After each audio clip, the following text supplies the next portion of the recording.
Maraming kapwa operator ng excavator ang nagtataka kung bakit ako nagnenegosyo ng oil seal sa loob ng 20 taon.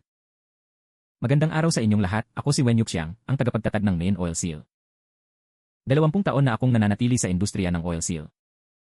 Noong una, palagi akong nasa mga talyer ng makina. Nakita ko maraming excavator ang humihinto sa trabaho dahil sa tagas ng langis ng silindro, hindi makapagtrabaho at mataas ang gasto sa pagkukumpuni.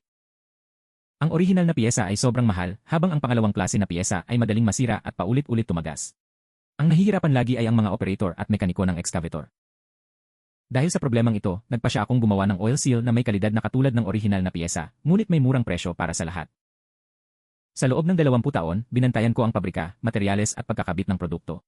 Nakakita ako ng iba't ibang uri ng sira sa tagas ng silindro at nakapag-ipon ng maraming karanasan sa larangan. Sa susunod, patuloy akong magbabahagi ng kaalaman tungkol sa oil seal para makaiwas kayo sa mga pagkakamali. Kung kailangan niyo, sundan niyo ang account na ito.